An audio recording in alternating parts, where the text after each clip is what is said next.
And now, without wasting any time, we'll go to our final panel discussion. Now, this is a discussion where we will be talking about organizational imperatives under the Indian Data Protection Framework. Now, what wheels should move within? And to moderate the session, we have amongst us this evening Mr. Vidur Gupta, partner cybersecurity and data privacy at EY. As our panelists joining us this evening, Ms. Dhwani Rao, Head of Legal Counsel and Head of Data Privacy at Nestle India, Mr. Ramakant Mohapatra, Director Privacy and Data Protection at Infosys, EdgeNerve. Then we also have with us Mr. Nitin Dhavte, who is the Country Data Privacy Head, India, South Asia, and the Sub-Saharan Africa at Novartis Healthcare. To share with us his perspective, Mr. Aditya Mudgal, Global Senior Legal Counsel, Data Privacy and Digital at Unilever PLC, Mr. Loga Murugun, TV head at Global Privacy Office TCS, and then Mr. Rahul Sharma is the founder of The Perspective and the Grade A. So once again, an esteemed panel to share with us their thoughts and perspectives. Without wasting any time, Vidur, over to you.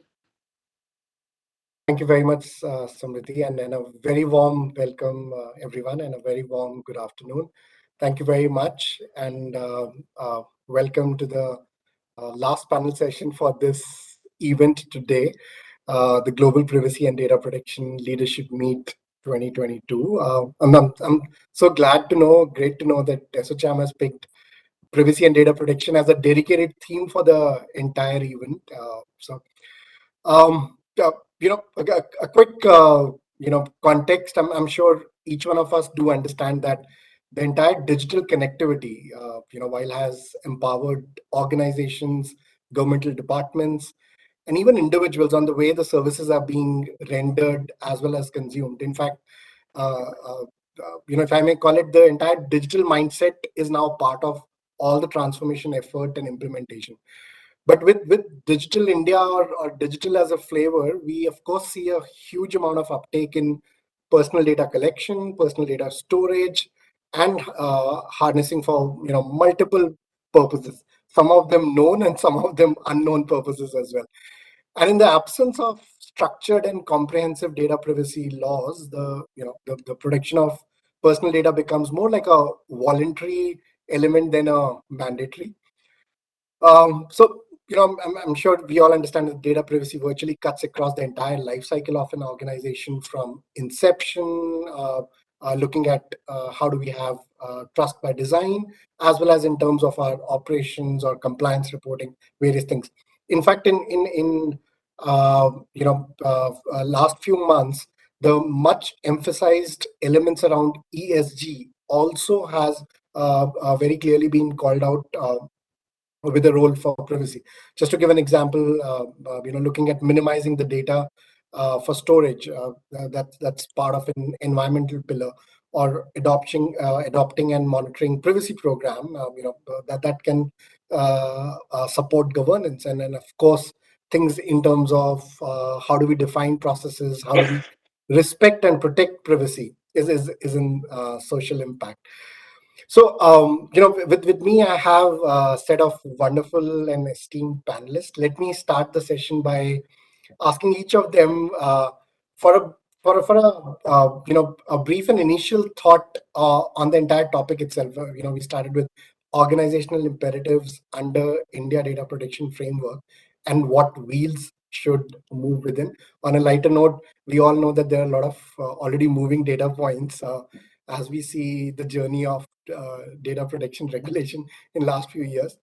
But maybe if I may request Dhwani for you to go first, if just initial thoughts, and then of course towards the later part, I definitely have some questions from my thought process, which I would like to ask each of the panelists, and with time being there, we'll definitely try to pick up audience questions. So Dhwani, over to you. Sir, and thank you, ASOCHAM, for bringing us all together. It's an important initiative. It's an important initiative towards the fact that there is a prospective law that is soon into place, which will be coming in. So as a result of which, I think it's only imperative that we come in together and brainstorm and probably share what we have internally. And I'll probably start with that. There have been so many conversations that I've been hearing since morning. I wanted to understand what's the context, what are the topics that has been covered. One of the areas that we have to probably pinpoint on is that while we discuss about law, we should also discuss about preparedness of companies. And I think we should discuss this a little more. We are all benefited by what we get from our global counterparts, but there are many companies in India who have no clue whatsoever what is to be done. So we are all discussing law, the legal teams are discussing law, and so on and so forth, but they don't know how to prepare themselves towards this law. What is to be done? Why it's to be done? All that is nothing that has been discussed so far, and I think it's very important to do that. And so many topics has been discussed around significant data fiduciary, role of DPO and all of that. I would like to pick up on role of data privacy officer, but I think it is important to highlight that it is not really about data privacy officer. It is about a data privacy office that is looking after in a company, and it is not supposed to be one high chair office. It's supposed to be an office which is comprising of multi functional team, cross functional team coming in together and giving insights, and also taking the custodian and taking the trust relationship of what data that we get from employees, or what we get from our consumers, and what we get from people at large. So that is the spirit, and we need to imbibe the culture of privacy even before we discuss the nuances of law on this. And that's my starting point on this. Sure. Thanks, Tony. And very rightly, specifically on the cross culture, and saying that that's not like a high chair where specifically we pertain to everything being responsible, or his or her responsibility, instead of that co-owning the entire privacy journey. With that, if I may request Mr. Ramakant to share your initial views. Yeah, thanks Bidur, and thanks Assom to give me an opportunity to be part of the esteemed panel for a discussion. So over a period of last few years, I think we all are just waiting for the data privacy bill in India to be kicked in. But however, there are a number of changes. But I would like to highlight few points because it is one of the comprehensive and to end-to-end data protection bill that has been published, including part of the non-personal data and also taking care of some of the mandates like privacy by design and also the privacy audits, which have been of the fundamentals end to end, starting from the development of the life cycle or data life cycle or system life cycle, and ensuring that how they are governed and they're checked for continuous improvement. So the overall bill aspect is that it is very comprehensive, and if it is implemented and enforced well across all the Indian companies, starting from small until the large ones, so it will have multiple effects in your economy, the digital story, and also ensuring that the user trust and the confidential building of the even the outside agencies to do business in India will increase. So I'll be more interested in discussing more on the privacy by design, which is at the heart of the developers who are providing the services or who will implement the requirements, translate them into gaps, and finally put them into designing the systems and services and processes. And nevertheless, there's a lot of gap in the understanding of the privacy word among all Indian community. So getting into the awareness and cultural shift is also a big task among all of us in the privacy fraternity and also the government and the community at large. Thank you, Bidur. Thank you, Mr. Ramakant. And yes, you're absolutely right. The draft which is presently available or accessible to public, that definitely does look fairly comprehensive from a privacy bill. Of course, there are multiple views, varied views around some debates and some criticism as well. We will touch on some of those areas as well. If I may request Mr. Nitin to go next and share your views, opening remarks.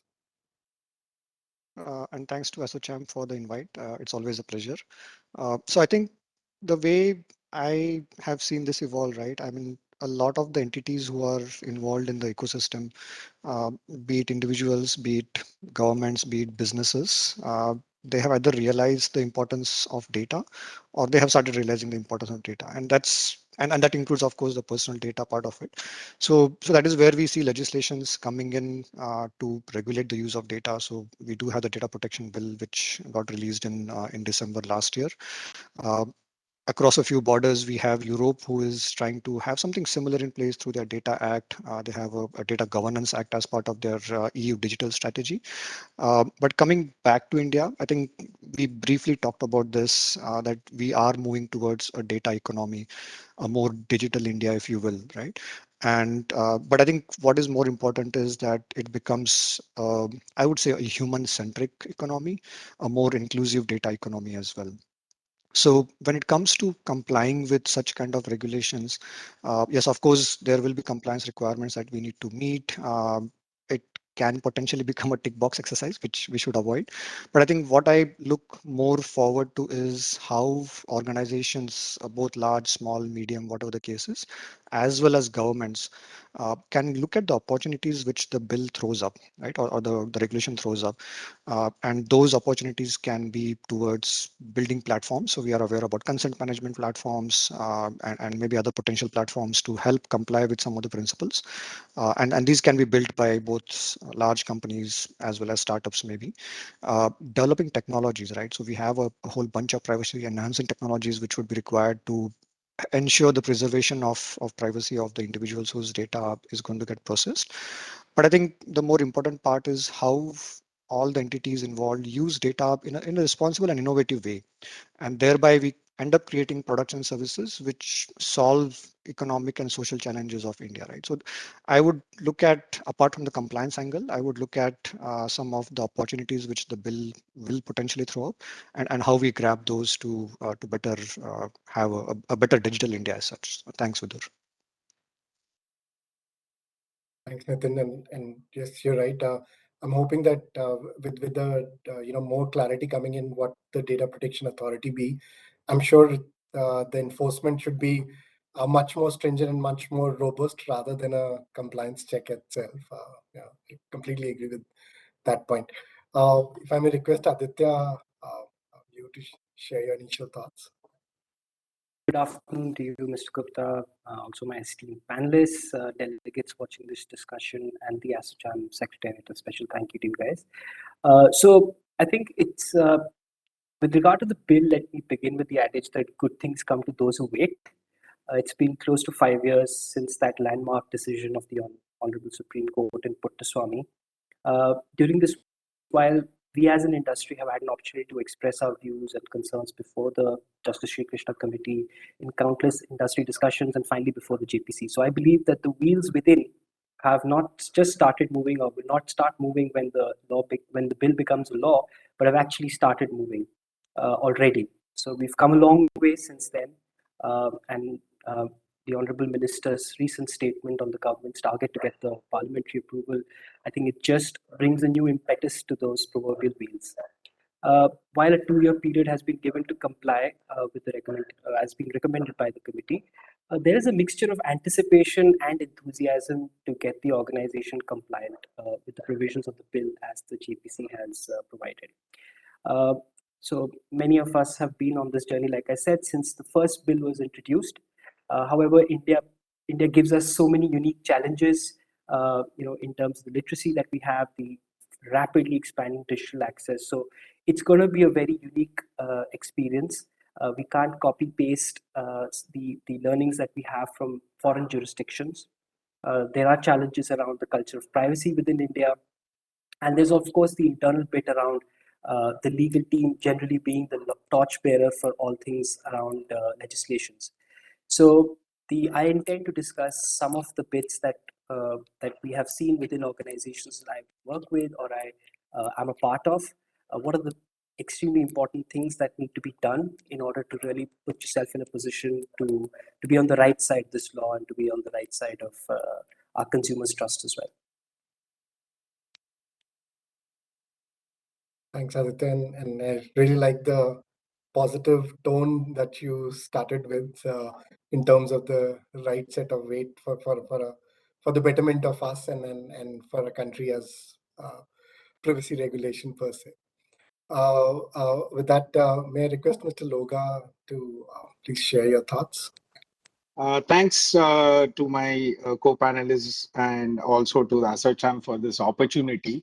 So fundamentally, I just adding on to what Ravani said, it is not about an individual's responsibility or even an individual's function. Privacy as a function's responsibility. It is a responsibility that needs to be owned by every function, every process activity that is being carried out in every corner of the company.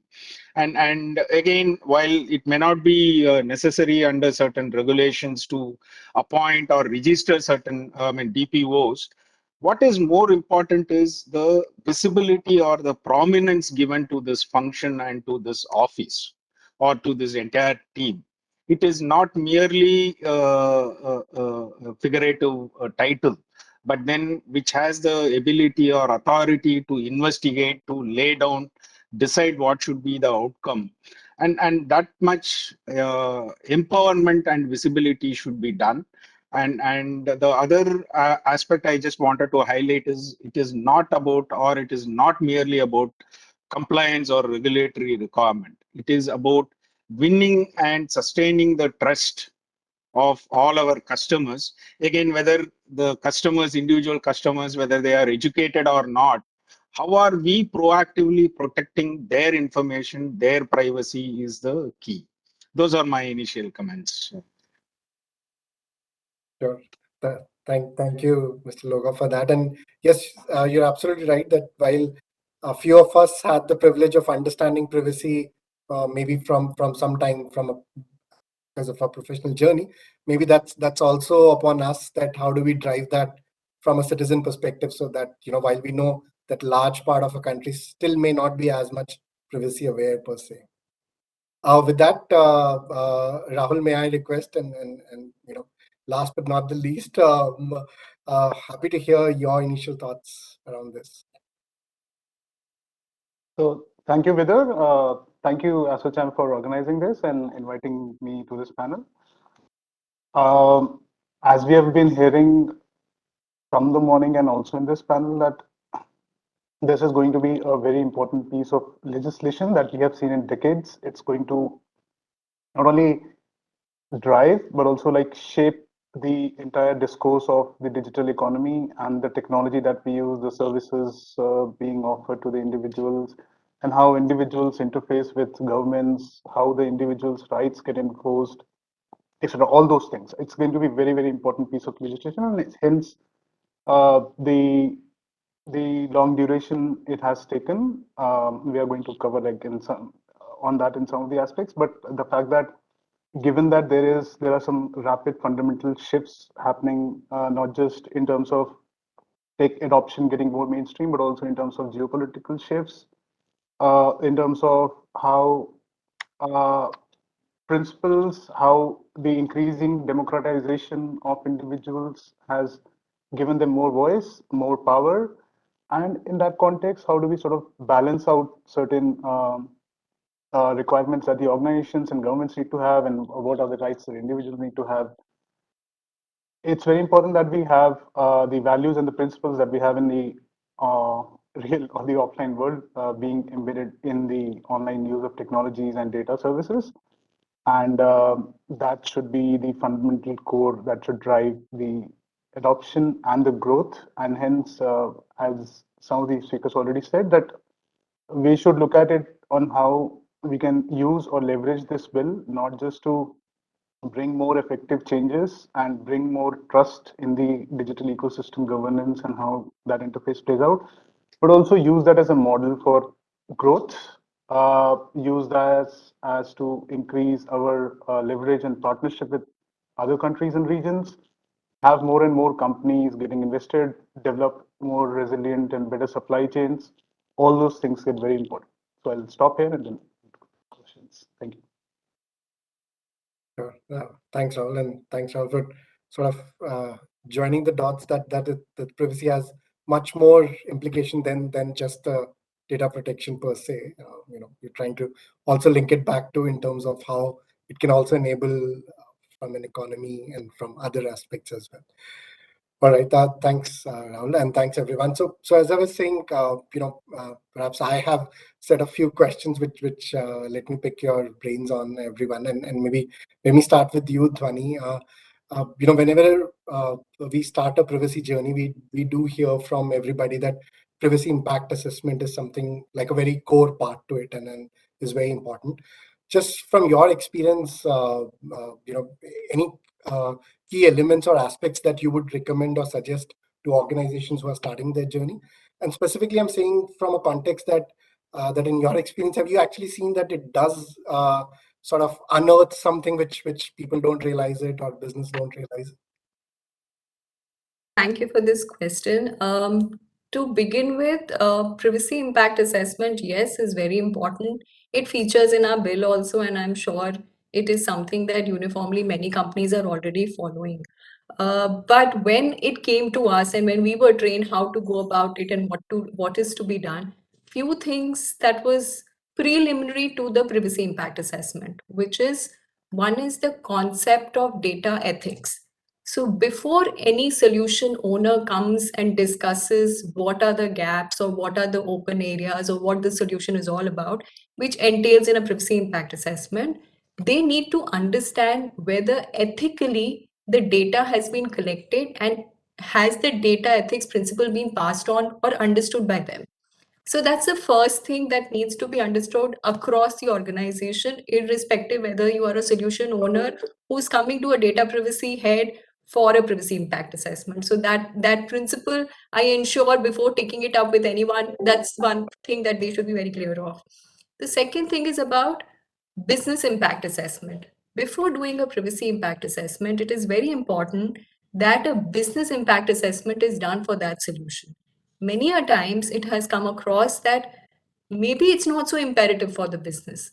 Maybe it is something which is not such a business impact, or alternatively, it could be a high business impact.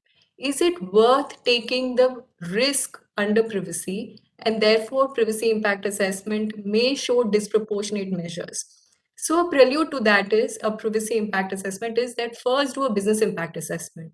Tell us where do you stand from business point of view, what are the exposures, what are the risks from business point of view, continuity point of view, and there we will measure, thereafter we'll measure whether you indeed need all that data, should we do that or not, and how it is to be done.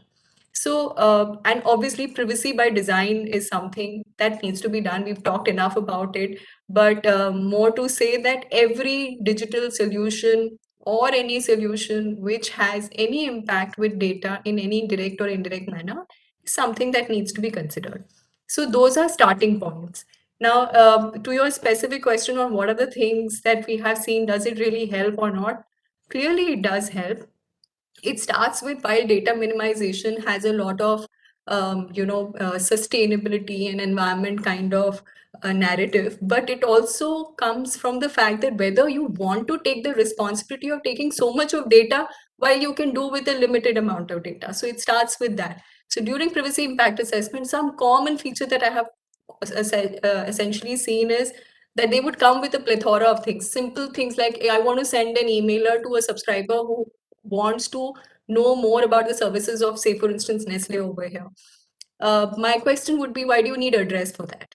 Why do you need home address for that? Why do you need location for that when you can do with only an email address? So those are some of the things which starts. It's very basic, nothing extraordinary, but most of the time that's the privacy impact assessment that we've seen and we've evaluated. Then comes a lot of solutions which are employee oriented. So say, for instance, you want to offer cab services, you want to offer hospitalization, you want to offer attendance and all of that. One of the common question where most of them falter is, are you monitoring them more than required? And if you're monitoring them more than required, are they aware of it or not? So simple things like, cab services, while it is only about having a employee picked up from one destination to be dropped to another, but the solution will give you extraordinary insights of what is that person doing at that destination, how long that person is at that destination. So those are the questions that we asked during the privacy impact assessment, and many of them, I can tell you, will give you some interesting insights around it. At the same time, I mean, something which is again very common, many digital solutions or many solutions that we onboard, many a times while the solution provider and the main agency who's front ending it is all compliant, but the sub processors and the contractors that they have on board who are also privy to that data do not have the right kind of controls and measures in place. So those are some of the things that we essentially see during privacy impact assessments. Some examples I can go on, but I'm sure we can stop here. No, no, that's those are some of them are interesting ones, and maybe I'll take a cue and move to Mr. Ramakant. Dhwani talked about while we were talking of privacy impact, but why business impact analysis is also important. Assessment is also important, and linking it to privacy by design. So maybe if I had to ask you, Mr. Ramakant, typically if, when we talk about privacy impact assessment, what are the usual models or approach you would suggest? Because this sounds like a fancy term, but how do we actually on ground adopt it when we start the journey? Just discuss on the privacy by design, how to implement that. So it is a concept which is having 7 principles and which we need to use in our systems engineering throughout the life cycle of the data life cycle and system life cycle, starting from the data collection till it is destruction, right? We need to use that. But what happens in the reality is that many people, they don't understand where to start and where to end. They always get confused telling that, oh, I have not done privacy design at the beginning. Can I still do that during the course of my overall life cycle?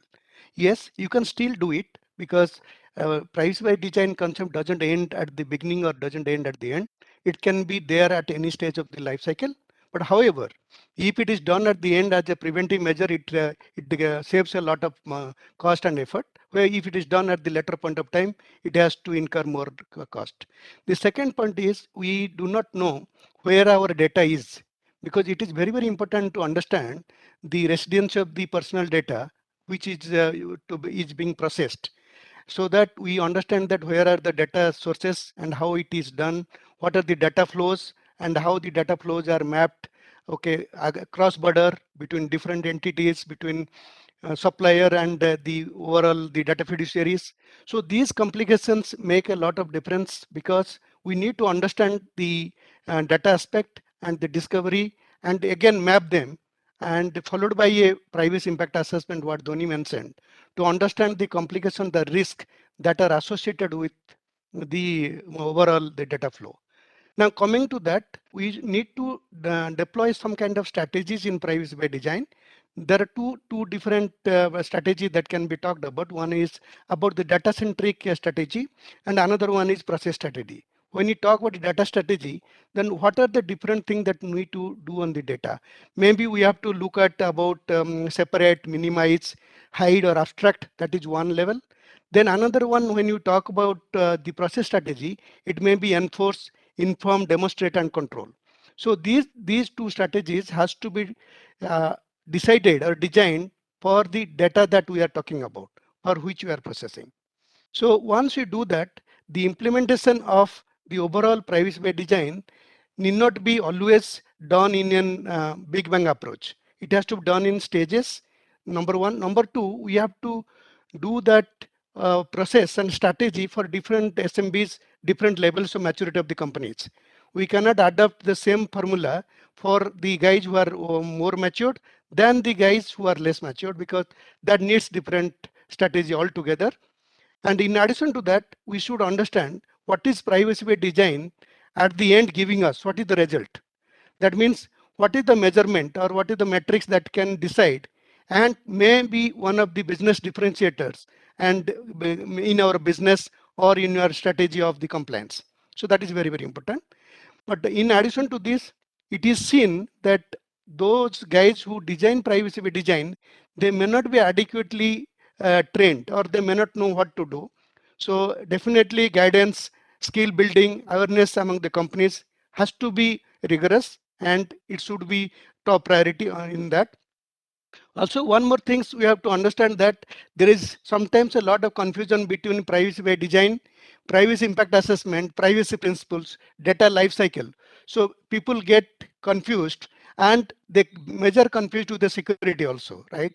So that has to be ironed out, and we have to ensure that there is a concept that is built in, and we maneuver those concepts in a clear terms in that who defines the regulatory requirements and where the privacy principles comes from, and who decides that what is the level of maturity, what is the gap. Then how will you do the system design? By looking at the privacy principles in the total. So once we do all this, and then we can have another measurement criteria to tell that my self-assessment of privacy by design is 90%. I have complied with all the 7 principles that is there as defined earlier by the and okay. So I think it is very, very important to have a cultural shift for the developers and the management and all the levels of the organization. Okay, either we are focused on controller or we are focused on processor, doesn't matter. It has to be holistic, and privacy by design should be technology agnostic and also regulatory agnostic, because it is a principle, and will you use anyway the technology to implement them, which are available. A lot of privacy enhancing technologies are available to do a piece of work or to an overall workflow based concept. So that is about my views, Bidur.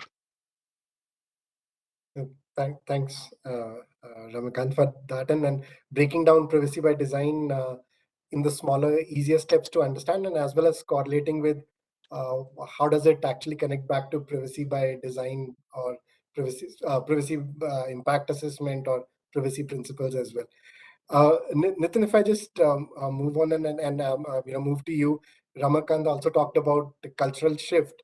So and in fact, even in the opening remarks, we heard 2, 3 of our colleagues and esteemed panelists talking about that cultural element. So what are your views and thoughts, specifically looking at privacy as a culture when we start this journey, when we embark on a privacy program kind of a thing? Sure. Thanks again, Vidur. So I'll talk a bit about organizational culture, right? And whenever I hear the term culture, one of the thoughts which comes to my mind is the famous quote from Peter Drucker, and which says that culture eats strategy for breakfast, right? And it essentially means that culture in an organization trumps pretty much everything else, right? So it is one of the more important factors that we need to take care of, right? But what is culture really, right? I mean, in very simplistic terms, the way I look at culture or an organizational culture is a way of life, okay, and more of collectively. And it is a set of, I would say, beliefs, attitudes, maybe customs that people follow. Uh, and it might be at a family level, it might be at an org level, it might be at a country level, right? But it's more of collective way of living is what I look at culture as.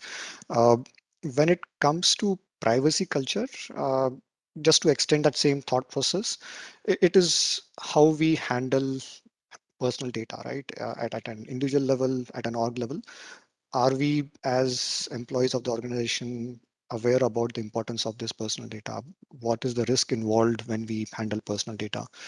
What are the ways to protect personal data, right? So that's how I would kind of extend that thought process from culture to privacy culture.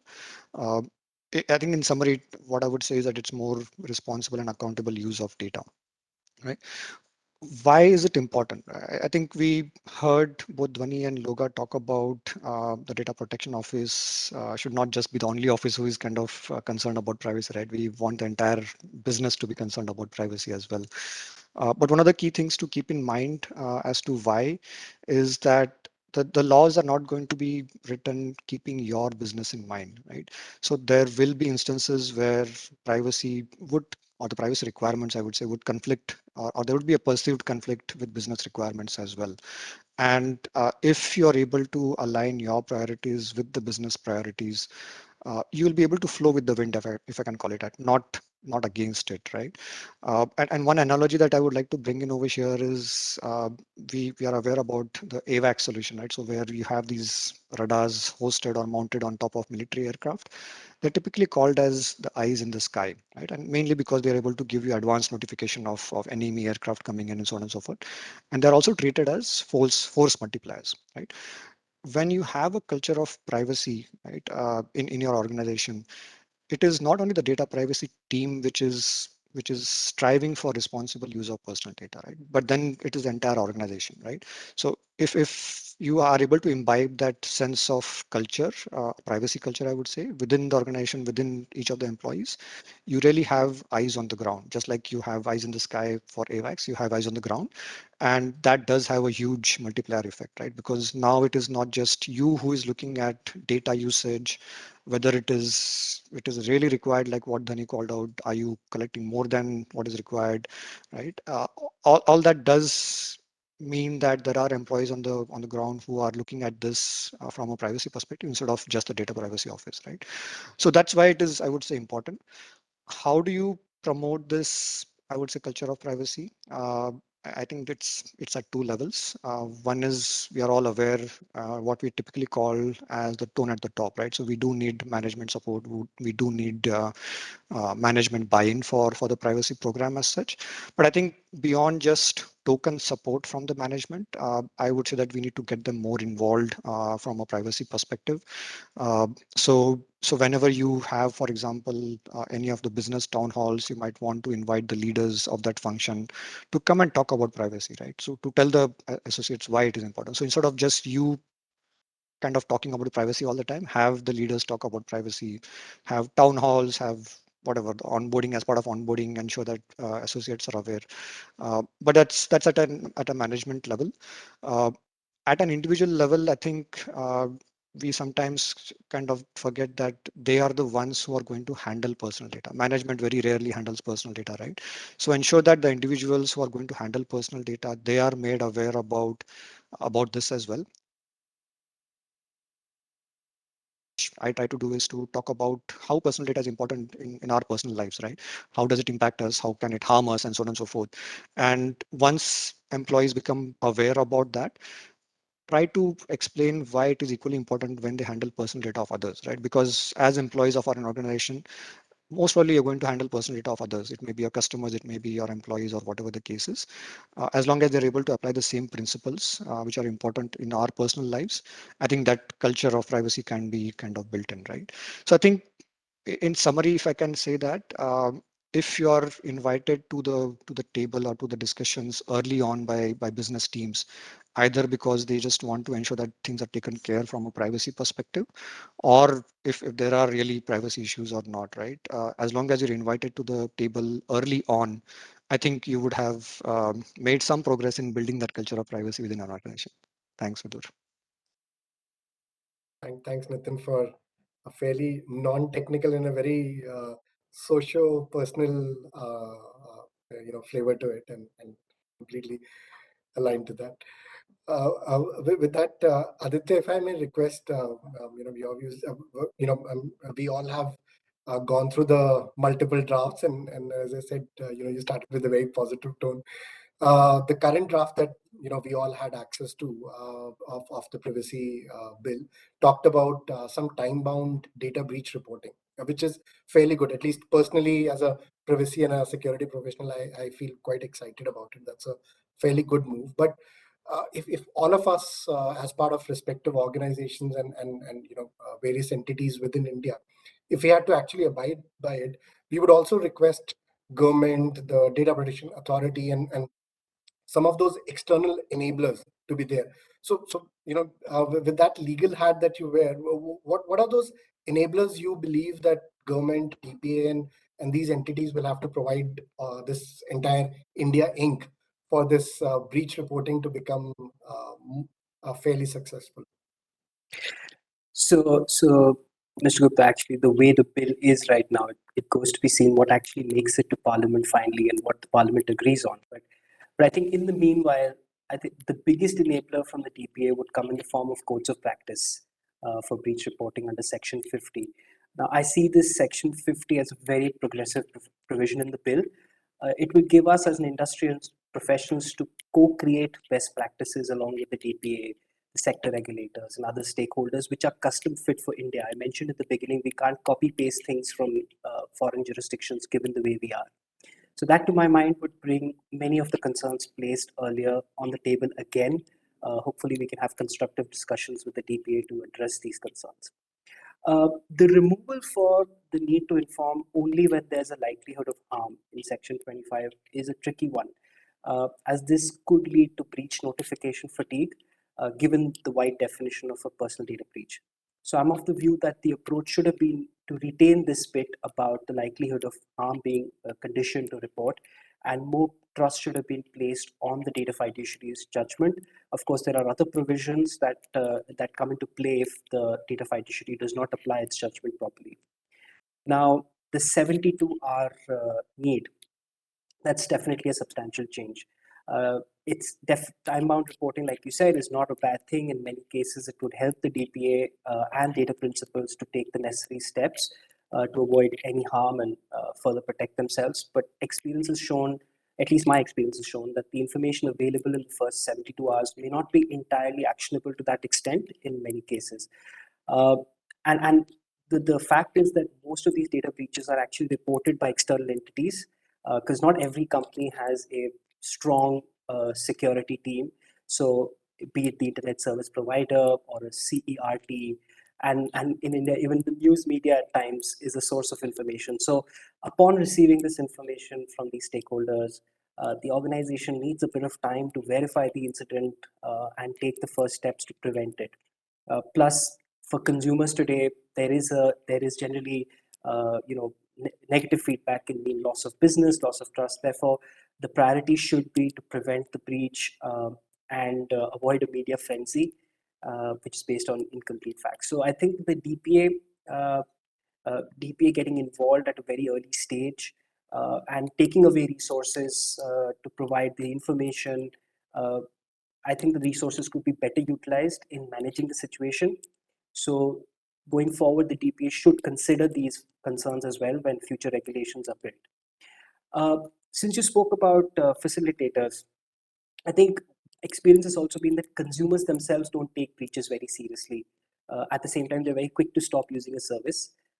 So when they come to know of a breach, so if a consumer receives an email or a notice from on a website suggesting steps that they need to take immediately, these may not be actioned at all.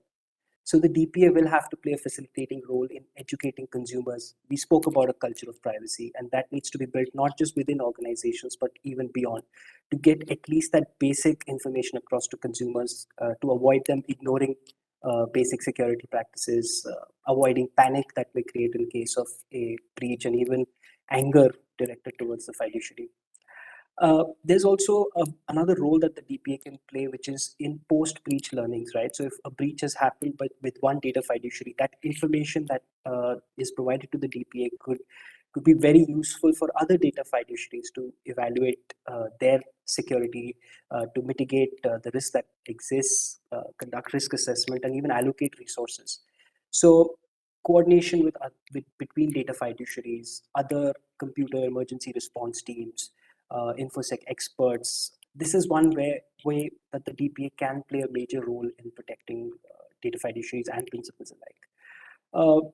So I think the DPA's goal should be to focus on preventing recurrence of adverse events and play a role to facilitate prevention, rather than playing a role of imposing penalties on data fiduciaries who have diligently reported.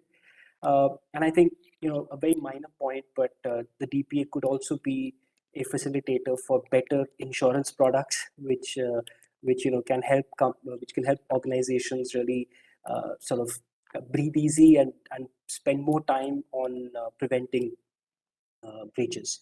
So yeah, I think that's the role that I see a DPA playing in the future.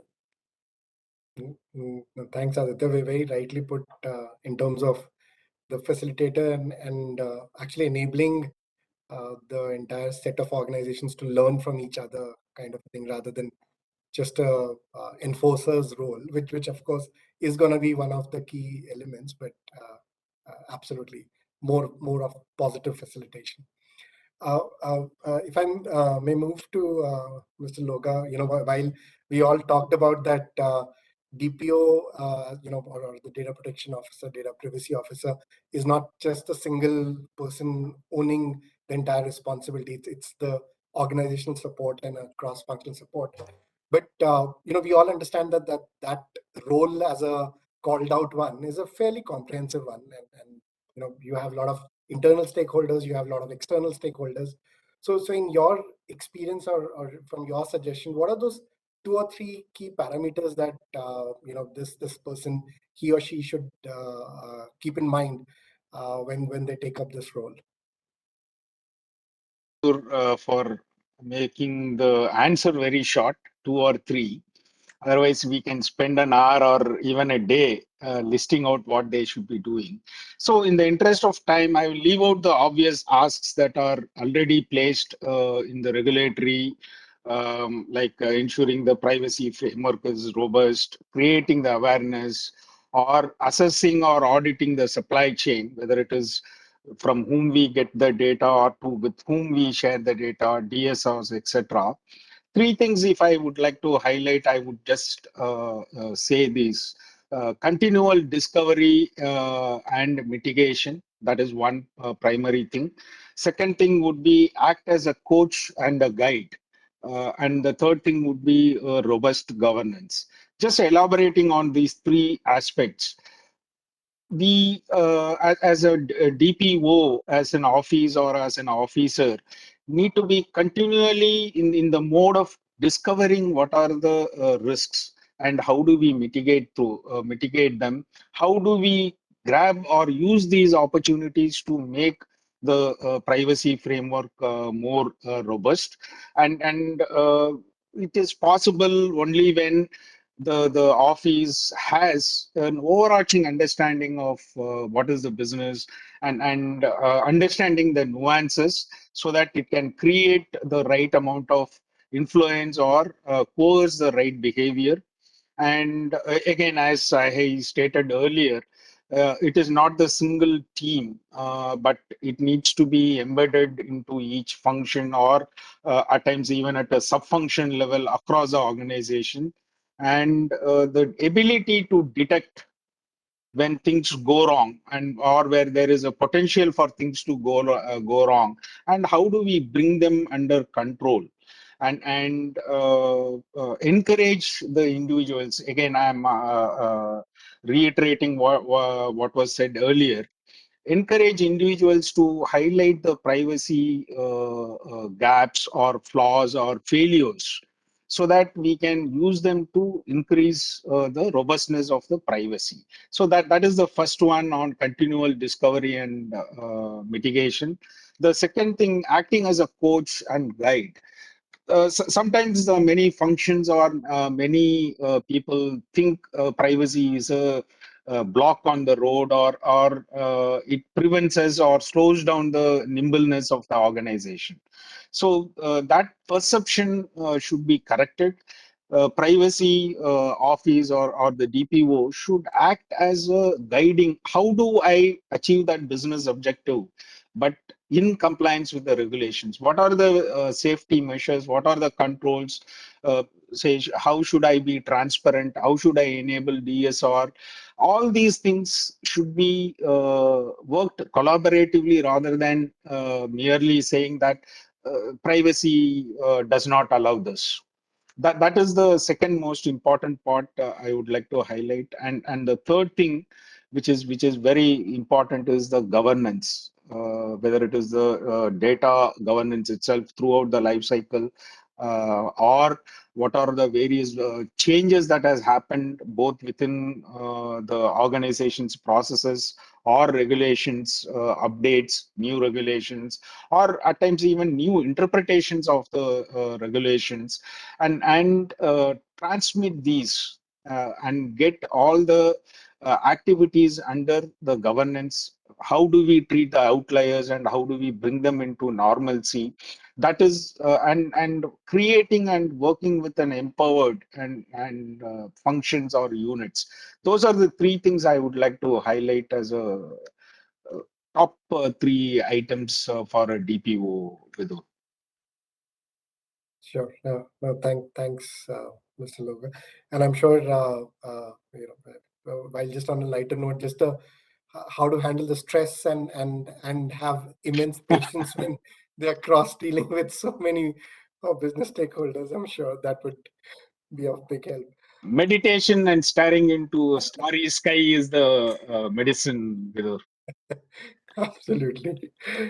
So with that, Rahul, let me come to you and perhaps ask us a slightly wider question. We all know that fortunately it's just a matter of time that the bill gets approved in Parliament and the next steps start post that. But if today the organizations need to understand or at least be aware of, I'm saying from an Indian corporate organization's perspective, what's the impact it's for them, or what kind of expectations they should have from the bill, or what should be the expectations they should have in terms of the actionables that they need to carry out, or what can they start the journey, or in terms of preparedness.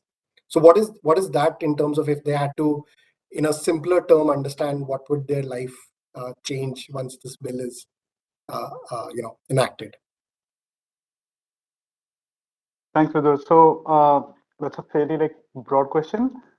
I will take a cue from what Loga just mentioned, that privacy and in past security have been seen as cost center, adding as roadblock to the organization's growth, natural growth evolution journey. And I know some individuals within the organizations who perform that role being referred to as villain, because they are the ones who sort of red flag a lot of things.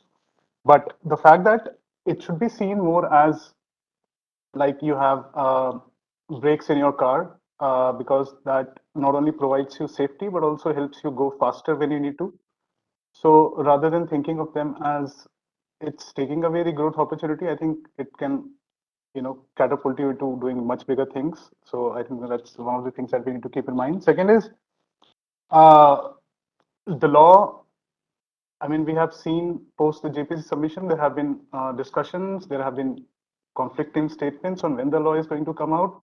And we would have hoped like the Honorable Minister join us and sort of provide more clarity. But I think from the statement, it's clear that there are some things that the government is looking at refining, reframing in terms of providing us a better structure, understanding, so that there is no ambiguity, it's better implemented. And what we have seen is that the growth is one of the becoming more and more important factor, increasingly reflected in these statements, that the bill by itself should not become an impediment to the growth, as we have seen in the large case unicorns. So like different stakeholders will have different views, and I think it's for the government to decide on like how do we frame everything together, given the position of stakeholders, and come up with a law which is acceptable. And in that context, like if as a user, consumer, as a data principal, whose data, as a citizen whose data is getting processed. So what are my expectations is that my data should not be misused. It should not be collected more than necessary by any organization. I should not be subject to unnecessary surveillance. The rights that I have should get enforced, and the organizations and the government should provide the provisions that help enforce my rights. The grievances, the expectations that I have should get reflected. They should not be, and basically, like from a user viewpoint, that in the balance power dynamics between stakeholders against the governments or even the large corporates, we do not have like much say. So that needs to be balanced out. From a government viewpoint, again, like it needs to balance out all those aspects, including like changing geopolitical shifts, the systems that are getting developed, uh, the idea of monopolies getting created, uh, the businesses, that competition should not be skewed, the business innovations and growth should not get hampered, etc. Uh, from the business viewpoint, as we were discussing, through the framework of this bill and what are the provisions under it, I think one of the things that I think Aditya also mentioned was that, that the provisions are there. We don't have to wait for the law to become an act, the bill to become an act, but to like start following the provisions. And even if we talk about getting the parliamentary approval, majorly the discussions are going to happen on government surveillance powers under Section 35 and other provisions. But now the decent note actually lists down what organizations need to do. I think that's not challenged. So I think we can fairly to an extent agree that that is cast in stone. There might be some improvements, some modifications here and there, but yeah, more or less things are there. What needs to be done with respect to the organizations, how it's going to impact? It's going to have a severe impact on how the organizations function because it requires a fundamental shift. I mean, we had this discussion on DPO, and just the fact that the JPC elevated the level of person who a DPO can be, a key managerial person that includes a CEO, a CFO, a company secretary, or an independent director, tells you that the parliamentarians and I think more broadly the governments and the regulators globally also are thinking about it that the since data is becoming very fundamental to the organization's business and growth strategy. So there should be a key person who is looking at these aspects in terms of managing and defining organizations' data strategy and hence the data governance and protection strategy as well. And increasing accountability and responsibility is being reflected through like various provisions on how they have increased. So, for example, personal data breach, I think we were discussing, the definition now also includes accidental or unauthorized acquisition or use. It's not just data getting leaked, but all those aspects get covered as part of data breach. And then, we have the aspect of rights on how they get info. So, for example, now we have a right where individuals can appoint legal hire or representatives or what happens to the data after their death. So organizations also need to factor that in on how do they provide that option to the individual so that they can have these facilities available. Then we have right to be forgotten. Then we have privacy by design and impact assessments on they being certified by the authority. So it's going to be a fairly broad fundamental shift in how organizations actually function because it's about data, and data is the central theme and the central point of this. And organizations will have to pay immediate attention and focus on how they sort of build their practice, build certain provisions, and include certain aspects that help them demonstrate compliance, because that's also getting noticed or taken into account by the regulator and the data protection authority slash the educating officer when there is a breach, and then you have to demonstrate on what you have done right and what you have not done right. So all those things will come handy. But the fact that one of the concerns I think the government also had was that this should not become heavy on compliance. So, for example, organizations wouldn't need to spend more on hiring legal services to show they're compliant than actually improving their technology and products and services to become compliant. And I think that is one of the important factors, as we can learn from like the global case studies. We have seen more and more laws and regulations tilting towards a more legal oriented versions wherein the paperwork can sort of set you off. But I think that is something that we need to keep in mind because like we have uh, 1.38 billion people. We have more than 6 crores registered MSMEs, and if they are taken to task to comply with various provisions of the bill, keeping in tune various aspects, it's going to be a big task. So I completely agree. Having this was also discussed in previous panels. Having a graded approach in terms of enforcing how this law is going to be implemented, I think it's going to be very helpful. So I'll stop here. I think it's already taken much time. Thank you. No, sure. No, that's all right. But it was a fairly uh, comprehensive element answer. That's fair.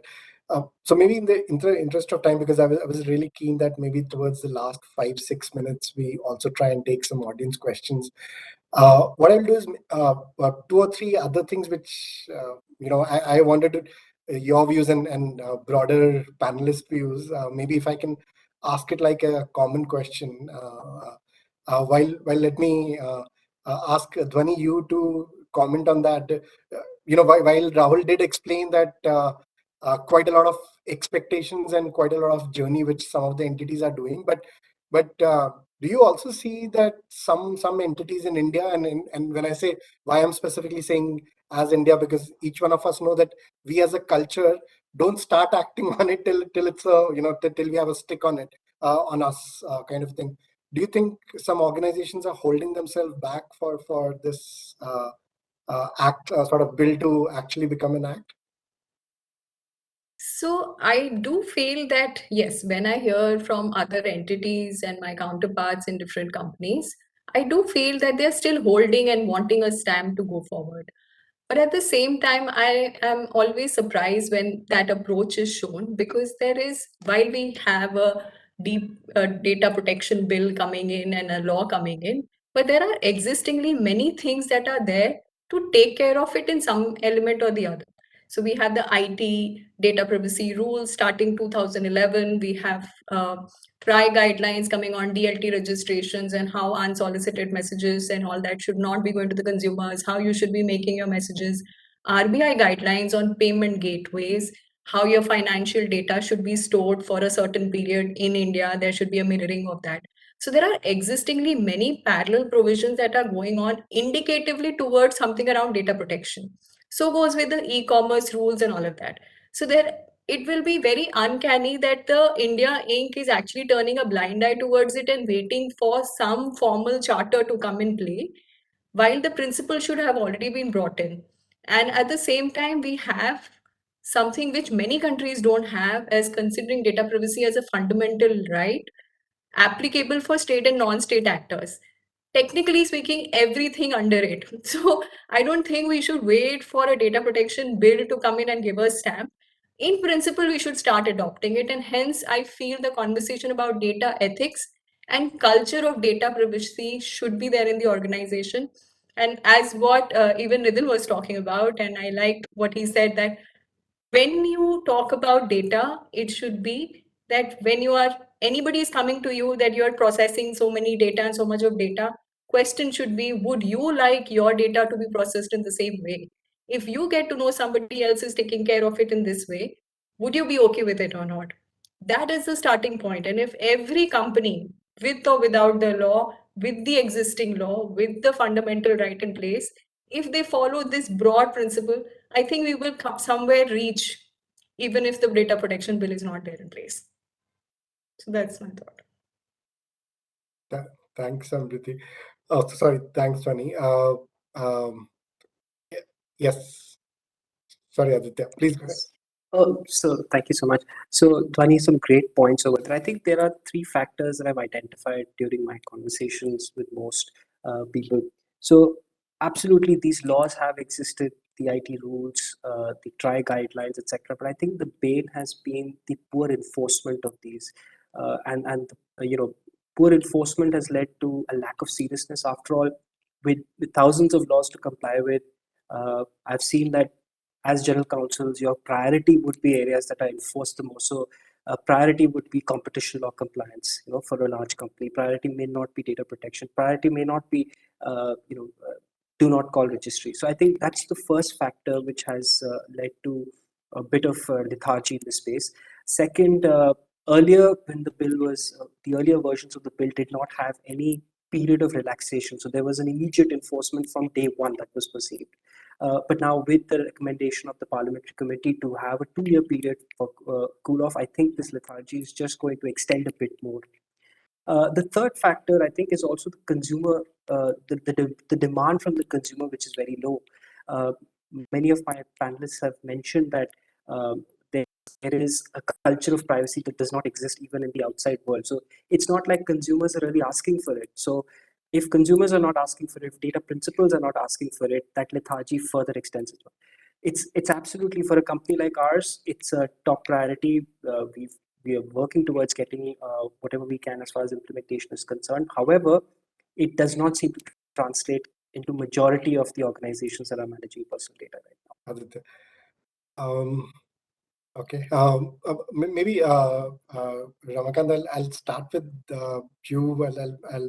And I'm happy to hear some more comments from others. Specifically, when we were talking about the breach enablers, maybe if I give a slightly more legal flavor to it, if we talk about from a legal and judicial perspective, as basic as public prosecutors and those enablers and those actors in the ecosystem as well. So what are those pieces in judicial mechanism or in legal mechanism that you believe would have to be enabled for this data privacy bill actually to be successful?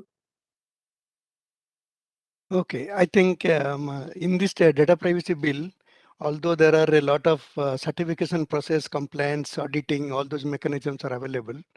So the legal landscape or legal fraternity, right, who are there, so they need to be getting into the act of knowing the data privacy. Those who do not know, they have to get geared up to understand the data privacy aspects and also how it will be implemented. So the one more big issue that we see is that the understanding about the need and mapping them into the existing laws. It is not only one law, as Dhoni mentioned, that there are multiple laws which also can impact the data privacy. To understand, integrate them, and really find out and give some concluding and implementable solution to the customer. That is very important.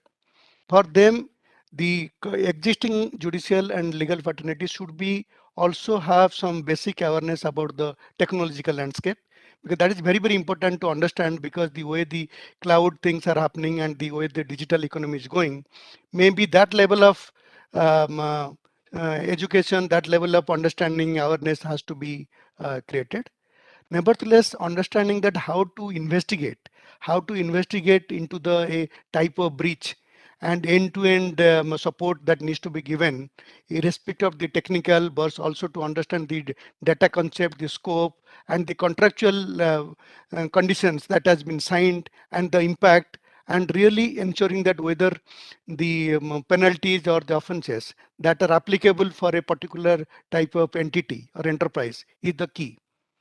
So another point that I would like to highlight, maybe there should be a lot of use case based orientations that needs to be done by looking at the Indian culture and Indian view, because our culture is little different. As we all understand that unless we are enforced or we are given a stick, even won't do that, right? Exactly, if you don't pay penalty, then we won't wear helmet. So it is the same concept. So I think slowly we should get into that culture of that enforcement has to be more strong, and that can only happen with all the support of judicial and also ensuring that the legal fraternity and the courts.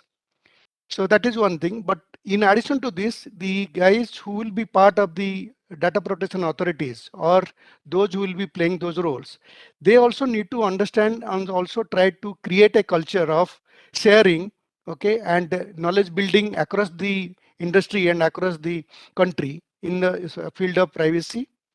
The second point is all the clarity and clear guidelines and what you call practices for different unidentified unknown territories of data privacy bill, right? That needs to be also crafted, and timely more and more details on the understanding about the culture, understanding the practices on the ground. The best practices should be developed, and it should be shared. So these are my thoughts, Vidur. Would anyone else like to add on specifically? Because at least in my personal experience, I felt that there would be a fair bit of awareness and upskilling, if I may use the word, for our judicial system. Because what we see are currently, be it from a judge perspective or public prosecutors, those as well, to just have an hang of understanding of what the case is about, is also going to be a fairly uphill task. Okay. If I can Yes, add sir. that, specifically when it talk about data breaches, so we have to look at where are we failing now and what are the things that we need to correct to improve things. So how many organizations actually do report data breaches is something that we need to focus on. And if they are not reporting, why they are not reporting? What are the issues?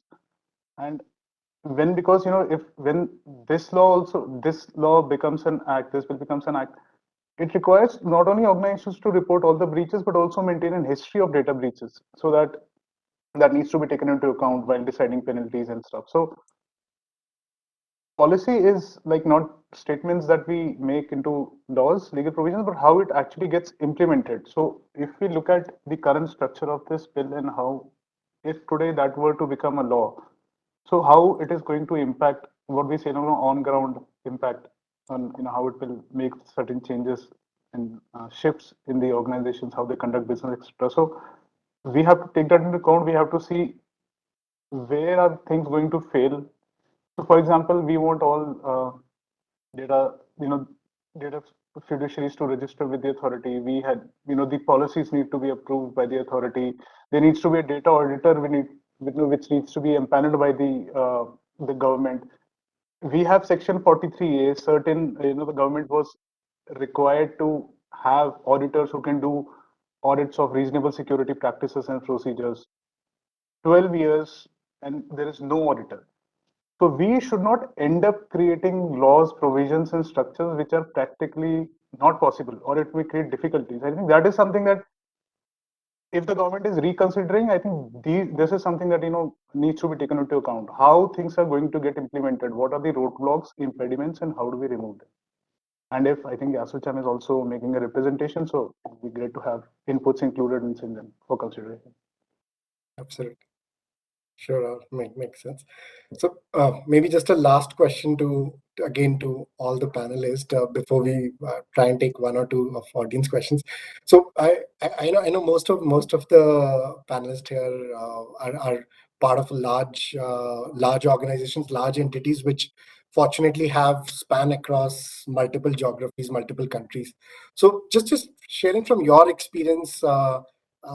How does one organization go in creating a kind of a unified privacy framework rather than kind of duplicating that work? Of course, there would be certain nuances which are specific to hypothetically a Europe or a US, but still, at least from a common privacy framework in terms of enabling that across organization, so that even when India, actually this bill gets enacted, you are virtually 70%, 80% ready kind of a thing. So Yeah, I will take it, Vidur. So, sure, so sure. first and foremost is having that global outlook, that it is not going to be a specific solution, point specific solution for a country or for a law. The overall objective of how do I comply with privacy principles, and how do I take care of privacy of my customers, my stakeholders.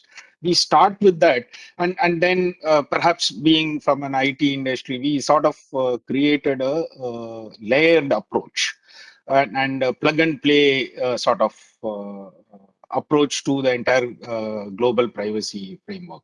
So what we did was that it was a common best practices and the common asks abstracted into one standard, and again the specific deviations or variations, how do we cater to them, creating a common infrastructure. Say for example, your records of processing activities, your PAAs or DPAAs, and the data discovery, how to handle DSRs or breaches. All these things are common infrastructural components we have. And the the variations could be 72 hours for a particular country, 2 days for another country, or 10 days for another country. But then educating and having a common framework which allows these deviations, but again instills a common approach across the organization is key. And the other thing is about having the layered approach which I talked about. It is not only about the processes or governances also. It is about the systems also. How do we enable it? Say for example, of all the things, educational qualifications or marital status is sensitive personal information in a particular country. How do we cater to that? So the systems also need to understand the deviations and how do we make them robust, and at the same time ensuring that we don't place too much of a burden on the unimpacted or what is not needed in a particular geography. So it's always a trade-off. But then, whether asked or not asked, if it is going to enhance our reputation, we should go ahead and do it. That is the way we should adopt it and avoid redundancies or duplications.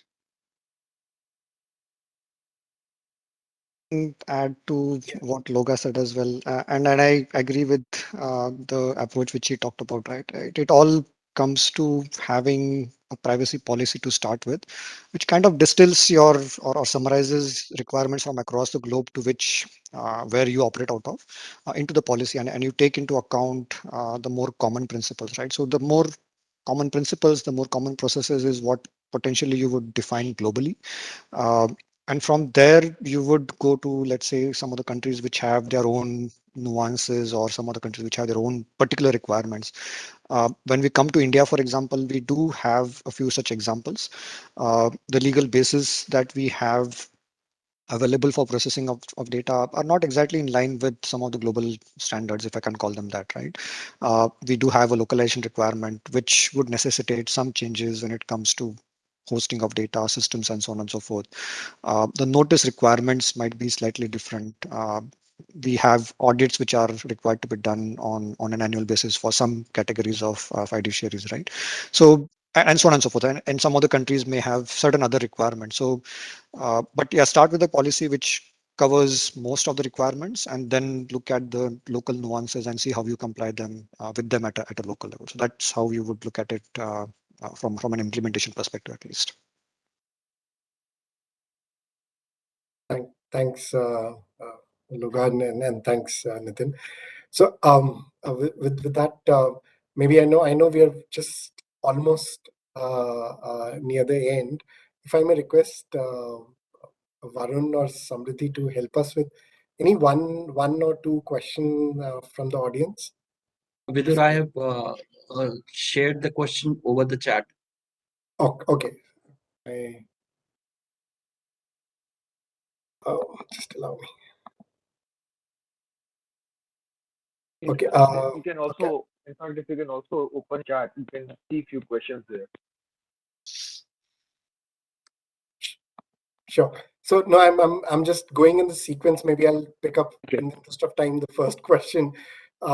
This question has been asked by Mr. Hemant Kumar, who's the DPO and legal head with YOTA. Privacy being now a legislated area involving a lot of legal techno aspects to understand, what are learning and development courses for a privacy officer? Okay. Okay, so that's okay. So in a nutshell, some sort of a guidance from this section, that if somebody who's embarking on a journey to become a CPO or a DPO, what are those things he or she should know from a skilling perspective? More than happy, open. So like, other than like looking at it from a legal perspective, so if you look at what JPC did mention when they were recommending that DPO be a key managerial person, is that they included that the DPO must, and not should, like must be someone who understands technology, because a lot of it is going to be how it gets translated into building technology enabled solutions or technology embedded solutions when it comes to protecting your data and services. So having understanding of technology, having understanding of business requirements, big business risks, I think those aspects will be really helpful. Plus, like laws and regulations will keep on evolving. Like this is an entry phase. We do not have a data protection law yet, and like this is going to be the first comprehensive bill that we have, and that will set the foundation for whatever developments that we have next. And there will be sectoral regulators which have their own way, and then there will be global arrangements, multilateral, bilateral arrangements that will follow. But yeah, this is going to be a fundamental based law on which a lot of things will define. So having understanding of business, having understanding of legal laws on how laws are supposed to be read, technology on how it works, I think that will give like a cross approach would be really helpful to becoming a data protection officer. Absolutely. Thanks, Rahul. And maybe if I just had to add, I would put from a sequence the business understanding to be perhaps the primary one. That's something which definitely would be a good starting point. While I'm sure maybe the question was not intended, but in case without sounding a little harsh, I would just say that I won't call any certification or a degree per se like a right thing for from a CPO or a DPO thing. Of course, legal background will definitely be helpful, will be of big help. But yeah, as Rahul mentioned, those three flavors, having a business understanding, technology, you appreciate technology, and you know how to interpret law and legal sense, that kind of thing. Okay, with that, I know we are almost 7 minutes above our defined timelines. Uh, uh, uh, just a very, very big thank you and thanks to the wonderful audience and to my fellow panelists and esteemed panelists. Thank you very much for sharing your views and thoughts. Thanks a lot. Back to you, Samrit, Varun. Thank you, Vidurji. I would also like to thank everyone for this insight. This comes to the close of the program, and we shall be making the recommendations of this program and presenting to the minister. Unfortunately, was not able to come because of the ongoing crisis. He again, I believe, had to go to airport. But then we are going to present our viewpoint to the minister for his consideration. I thank you all. Thank you all participants and the sponsors. Thank you very much. Thank you. Thank you, everyone. Thank you.